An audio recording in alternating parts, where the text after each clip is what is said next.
Bueno, buenas tardes. Hoy nos encontramos con la profesora Mónica Meireles. La profesora Mónica Meireles es licenciada en Economía de la Universidad de São Paulo y doctora en Estudios Latinoamericanos por la Universidad Nacional Autónoma de México. Actualmente ella es profesora titular en el Instituto de Investigaciones Económicas. Y bueno, pues Mónica, muchas gracias que nos estés acompañando aquí en la Universidad de La Salle. Muchas gracias, estoy muy a gusto, Camilo. Gracias por la invitación, gracias Gonzalo. Es un gusto estar con ustedes y con sus alumnos.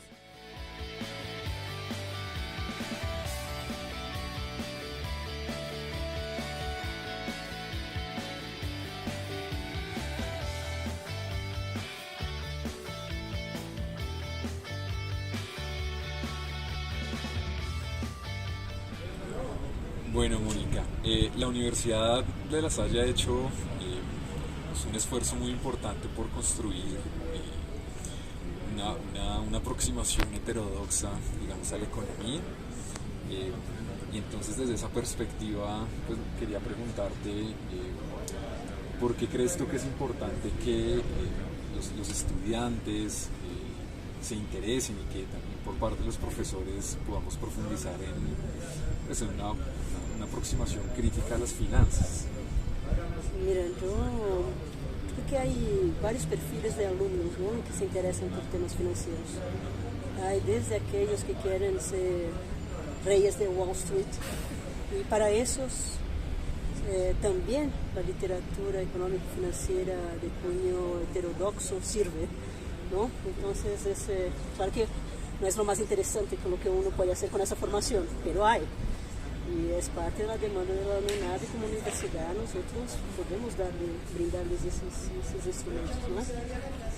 Entonces yo creo que la literatura heterodoxa sobre el tema de las finanzas es una literatura que va más allá de la discusión de los equilibrios en mercados financieros eficientes, ¿no? Que un poco la teoría mainstream o el pensamiento dominante dice de cómo operan esos mercados. Yo creo que la economía heterodoxa nos da las claves analíticas interpretativas para entender el funcionamiento de esos actores en ese sector bancario, financiero, de manera a darle una respuesta a la realidad económica que se impone mucho más coherente, mucho más adecuada, mucho más clara y una explicación que convence, ¿no? O sea, mercados financieros eficientes es quizás de las mayores utopías que generó un Nobel de Economía, ¿no? Entonces, yo creo que podemos dotar a nuestros alumnos de una literatura que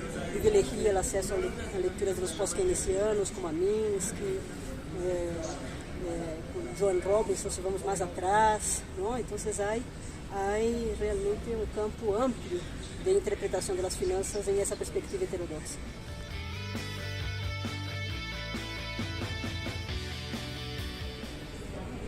Muchas gracias, Mónica, por estar acá.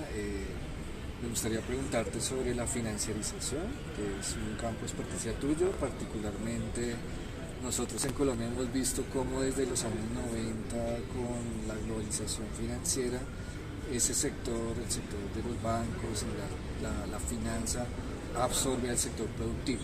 Digamos, a partir de tu experiencia en teoría y en la práctica, ¿qué podrías comentarnos? Bueno, mira, yo creo que el concepto de financiarización ha estado ganando mucha fuerza en la literatura económica de cariz heterodoxo, justamente para ayudarnos a pensar qué significa la predominancia de las finanzas en múltiples esferas de la vida económica y social.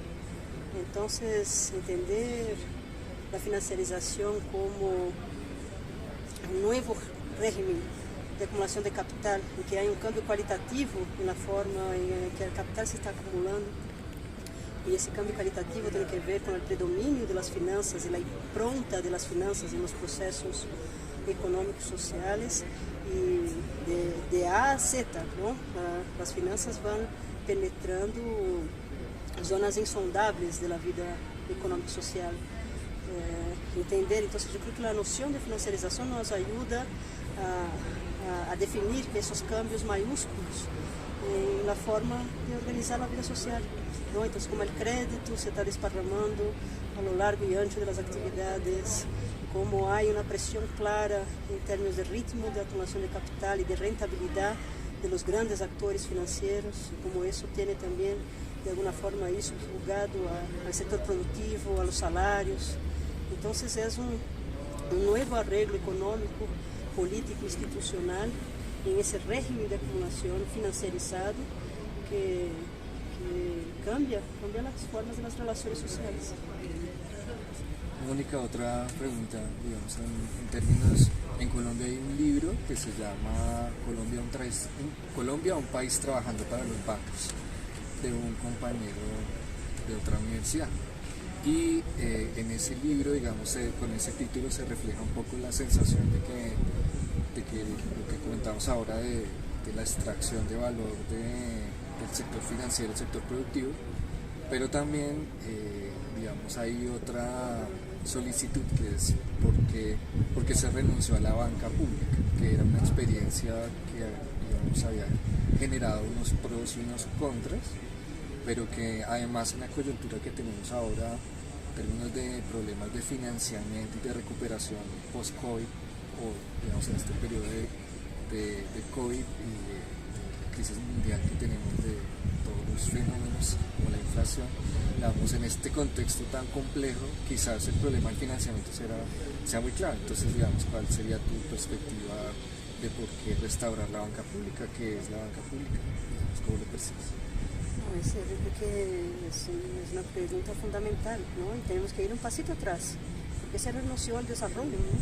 Entonces, y ahí eso nos lleva a indagarnos del financiamiento al desarrollo, qué actores y quiénes nos estamos apoyando para tener condiciones de crédito subsidiado para los proyectos de inversión de mediano y largo plazo, de infraestructura, que son requerimientos para el desarrollo económico y social de un país, ¿no? Entonces yo creo que la banca pública de desarrollo ha sido muy castigada en los años 80-90 en la región, en América Latina como un todo, con raras excepciones, ¿no? El caso de la banca pública mexicana, que fue un ejemplo en el pasado, en la etapa del desarrollo dirigido por el Estado, la mancuerna banca pública, industrialización, funcionó, y de plano esa banca pública desapareció. Y la que no desapareció ha sido travestida, ¿no? Entonces es una banca pública que mimetiza el comportamiento de la banca privada. Entonces realmente no está dando crédito subsidiado al desarrollo, sino que operando en segmentos de mercado que la banca privada cubre. Entonces yo creo que es una discusión fundamental para los países de la región. Si se quiere retomar un sendero del desarrollo, invariablemente tenemos que repensar el rol de la banca pública de desarrollo. ¿Y como en Colombia cómo está ese tema? Creo yo que estamos en una coyuntura por el cambio de gobierno y precisamente por eso te preguntaba pues, cuál había sido la experiencia, porque hay una pugna, digamos, que no es solamente de economía, justamente los temas que tú trabajas, sino que los intereses de los gremios y particularmente el sistema financiero se imponen sobre los de otros sectores. Y entonces creo que una forma de romper o de empezar un nuevo camino, es decir, por el lado de la banca pública de nuevo, ¿no? Sino que hay unas prevenciones muy fuertes, entre otras porque creería yo que privatizar la moneda en todo el sentido estricto de la palabra, incluso el de la del Banco Central, pues es pedirle a los privados que dejen ese gran negocio. Entonces hay unos intereses